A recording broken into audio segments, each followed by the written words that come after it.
Hello everybody and welcome to yet another patch preview for Planetside 2 beta.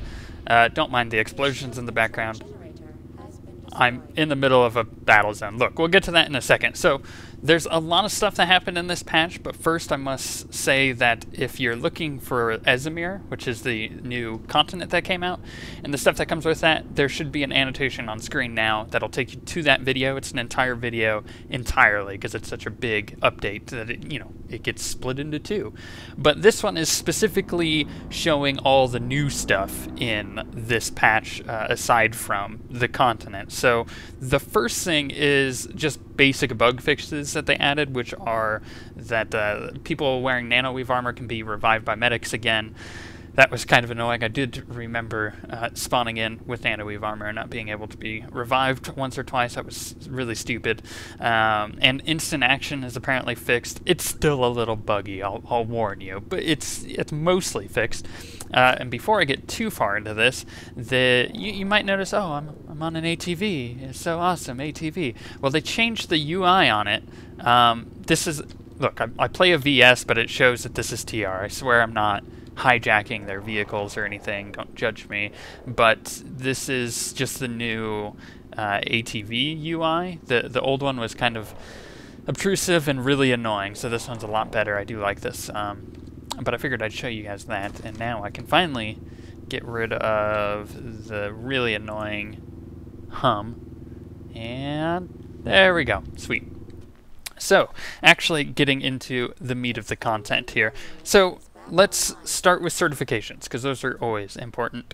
So the certification gain, the passive gain, is back to what it was, if you remember. Last patch they boosted it up quite a bit so people could test certain things. It's back to what it is. I think you get like 8 a day, maybe passively, maybe less, maybe you get 1 a day. I think it's 8 because I logged out with 2 and now I have 10, so I think that's what it is. And by the way, it hasn't gone up either since then, so I'm pretty sure it is 8. As far as vehicle certifications go, there isn't really a whole lot new here. The Flash got something, and so did the Sunderer. So the Flash got, where is it at? The turbo. So you can now put a turbo to your ATV, which is that's suicide right there. I don't know why you would ever do that. I have a hard enough time flipping over as is. I couldn't imagine having, although you could probably do a pretty good montage video of you just like launching yourself and jumping over facilities. It would be a pretty sweet feature to have. Apparently there's also, which I don't see it, there's also top speed and braking force. That's what they said they added, but it's not actually available. For the Sunderer, I think it was the same thing.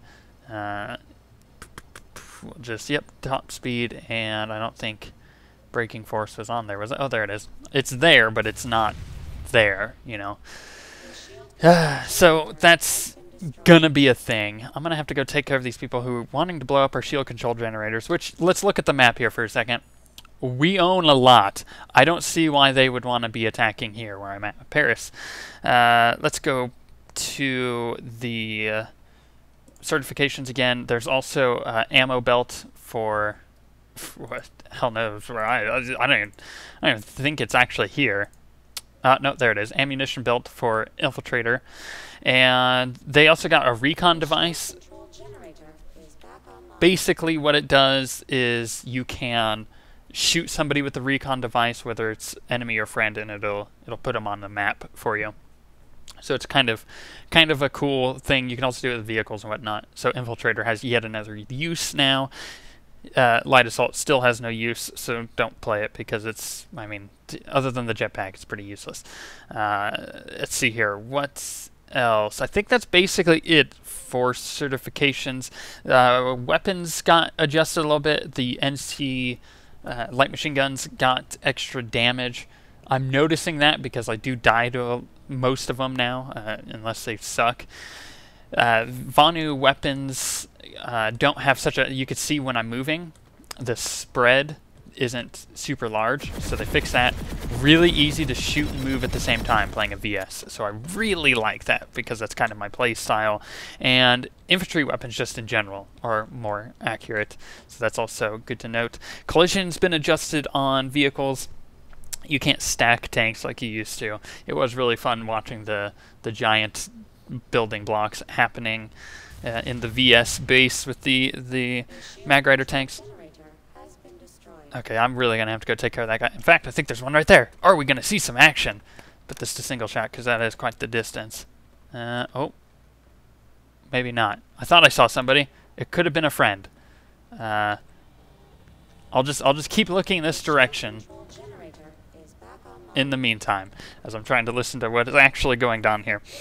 So yeah, infantry weapons are more accurate. Collision's been adjusted on vehicles, which is nice and sucks at the same time.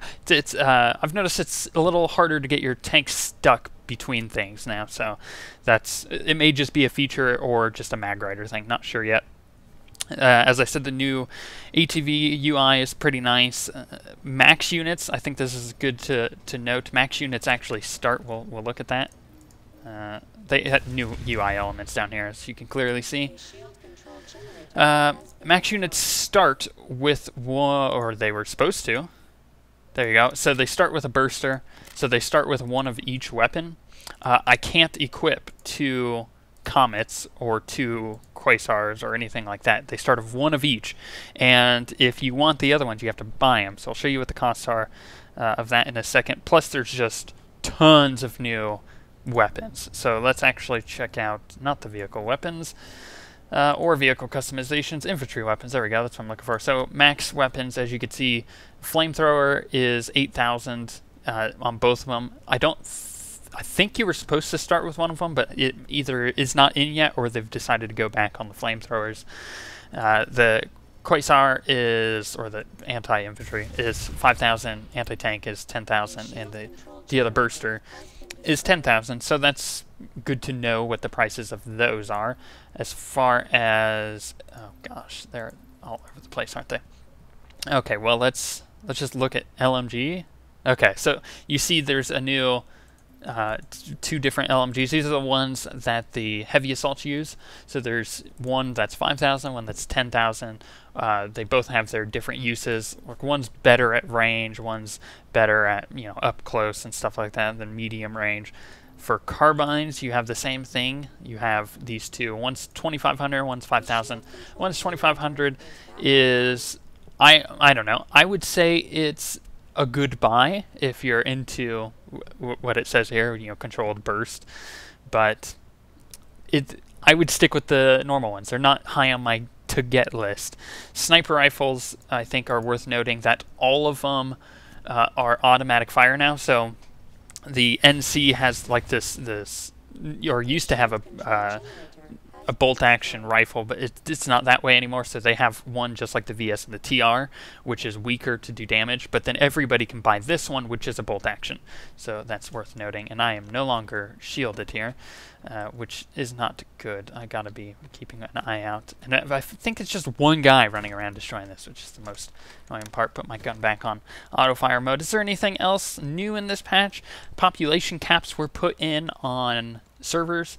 So the population cap's at 33% for each one, which is, it's pretty cool when you have a full server. There's only 2 servers available at the moment, so we'll see what that kind of looks like as we get closer to launch, of what their population caps actually are in the future.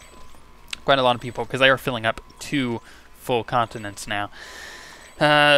There's a new voiceover for marking targets. I don't think there's anything around here to mark, but basically it just calls out, like if I mark an infantry, it'd be like enemy infantry, and then everybody around you could hear it, which is really annoying. I actually wish that wasn't in, because not only does it give away where you're at, well, at least I think it does, because I've heard TR calling out VS targets. That may be a bug, but it's just really annoying having people just running around calling out targets, especially if they're in your squad and they're trolling you, which I get a lot. As far as capture mechanics go, I'm going to show you that here in a second. So these generators, if you wanted to destroy one of them, you can't just run up on it and shoot it anymore. What happens is you plant a charge, and the charge goes off after a certain amount of time. You're not seeing the actual warning of a charge being up, but it does take some time to actually go off. And you can see the new UI element for these, and I'll show you all about that in a second. But yeah, they're going to have a thing saying like, hey, there was a charge set at this one, and it'll be like a blinking UI element on that, but it's not in yet, so I'm not able to see where this guy's actually trying to attack, which is kind of annoying. But when that is in, I'm sure it'll be great. But yeah, you have to set a charge, you have to defend it. Good, everybody's getting these back online. Now, what I was talking about is these new UI elements. You'll see that these are up here. So one is destroyed and one is not. But you'll see like these lines going up and down, and the ones going left and right. Those are going up and down, and then where's the ones going left and right? Those are going left and right. So when that comes back up, that'll look like it's not destroyed. But you have to take down both of these in order... Ooh, oh, jeez, I almost killed that guy. In order to do this shield. So it's just more interactive, I guess. It shows you more of what's going on for which shield generators you need to take out. Same thing with those, like that one over there you can see is the same icon. So you just have the icons matching what the shields actually have. Same thing with those.